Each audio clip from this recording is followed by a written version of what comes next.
Hello and welcome to our presentation. My name is Stephen and my partner's name is John, and today we're going to be talking to you about fat tax. So what is a fat tax? Well, we were able to catch up with Amy Kelly from One News, and this is what she had to say on fat tax. Some might say we've heard it all before, a proposed fat tax on salty, sugary, fatty foods. But others feel it's an idea that can no longer be ignored. Baby boomers right now are looking forward 10 years and wanting a hip or knee operation. Tough luck, the hospitals are going to be filled with diabetics. This Morgan Foundation economist is proposing a two-stage response to New Zealand's obesity epidemic. First, labelling changes to make it easier to recognise unhealthy foods. Then, as soon as there is public acceptance of the fact that we need to act, then we can start changing the prices. tax rates would vary depending on the original price of the product. For example, soft drinks are so cheap it would take a substantial increase, maybe 25 to 50%, to make it a more expensive option than milk. I think they'd take away freedom of choice a bit. There must be other ways of encouraging people to eat healthier rather than just increasing tax. I think it's a bit of a punitive measure. Who decides what's healthy and unhealthy? There's a silver lining. Tax collected on junk foods would be used to make healthy foods cheaper. For the same price as taking GST off fruit and veg, you could actually give all parents a $5 voucher per child per week. And that would really encourage them to put fruit and vegetables on the table in front of the kids. According to another economist, it's a logistical nightmare. It's going to be in the practical implementation that the politicians will say, I'm afraid this is in the too difficult basket. Health Minister Tony Ryall wasn't available for interview, but said in a statement this government's not in favour of fat taxes, that the cost of living is high enough. So that gives you a bit of an understanding on what exactly fat tax is and how it could be implemented in New Zealand. To get a better understanding of what the public might think, we went out and interviewed a whole bunch of people, and this is what they had to say.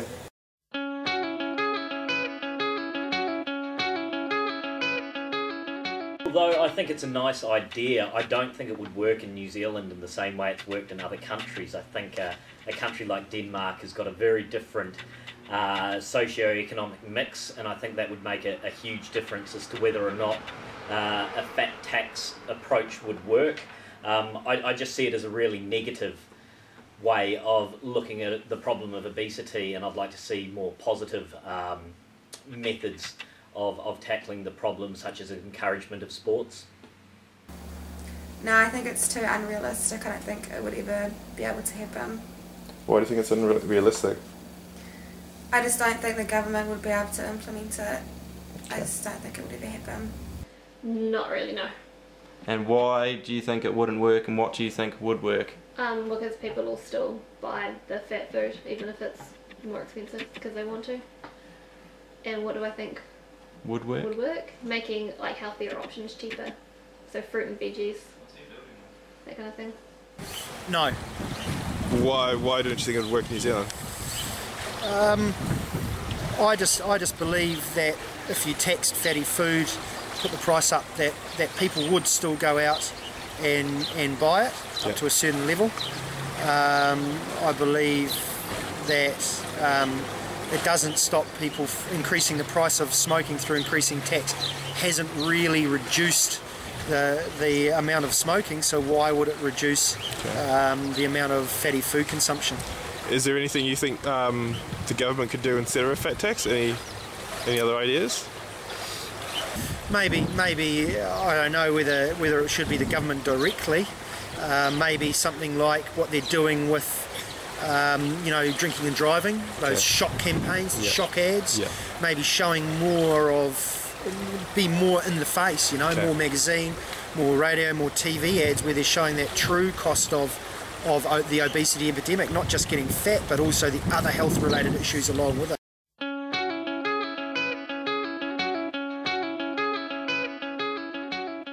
Should go back into awareness in schools of healthy eating and more sport, and go back into like farming, crops, healthy crops. Funding of sports and exercise programs would be the first thing that the money should go to, and I think secondly education into people, into ways of cooking more healthier, purchasing more healthier, and just changing their habits. Really, it should go into education. It should go into sort of being a barrier at the top of the cliff rather than the ambulance at the bottom of it. You know, you could put it into health policy and ensuring that, but why wouldn't you put it more into awareness and education, maybe more into school sporting programs, getting more kids active and involved in sport at the same time as you're raising that awareness of the true health consequences of eating too much fatty food. Cool. Making the healthier options cheaper, like the fruit and veggies, and exercise, general healthy living promotion.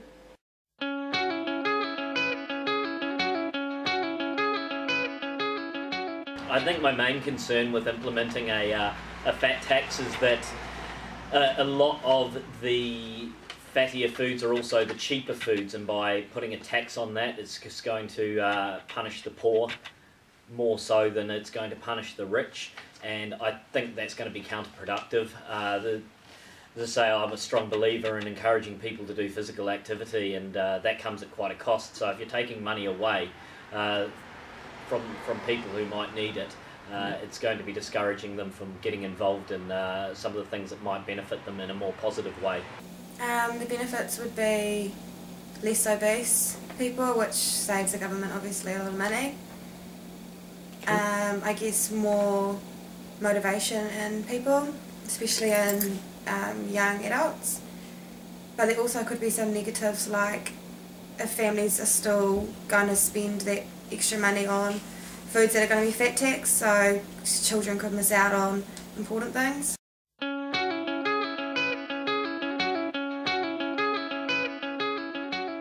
I think there should always be healthy options at school canteens. I've not been to school in a while, so I don't know what the selection's like these days. Certainly when I was at school, I don't think obesity was a problem, and I don't think it was for the people that it was a problem for, that eating a few too many pies was really too much of an issue.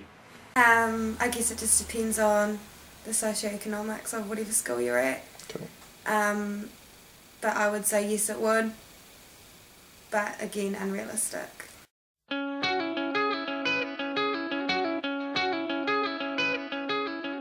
Yeah, well that's right, eh? What's the next thing?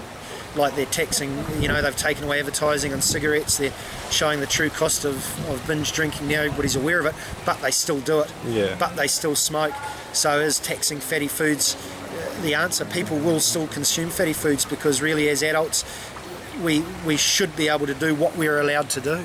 Really, I mean, who is it affecting? It's affecting you. It's not real. Is it having that greater effect on the wider community? And you're right. Where does it stop? You know, we're taking away freedom of choice. But do people really want that? How far do you go? I don't know the answer to that. So that's what the public thought on fat tax. We personally believe that a fat tax in New Zealand wouldn't work due to the government constraints. We believe that if the government used the revenue earned from the fat tax to subsidise fruit and veggies, there would be a greater gain in healthier eating within New Zealand. Subsidising fruit and veggie is a good idea, but I still think there are a lot of implications going into that, so farmers, growers, supermarkets, chains, and I just think it is a good idea. I don't think the fat tax would work without the fruit and veggie subsidy, but there is a lot of research that needs to be done to see if it can actually work in New Zealand. I like Stephen's comment on how we need to kind of get more in your face, kind of go down the lines of smoking and drink driving, just really get it into people's homes and on TV, on radios, and just show the public that by eating fatty foods there are heaps of risks of getting heart disease and diabetes and whatnot. Okay. So good thoughts from the public, and hopefully you enjoy the presentation, and hopefully you're able to learn a bit about fat tax. Thank you very much. Tracy's cool.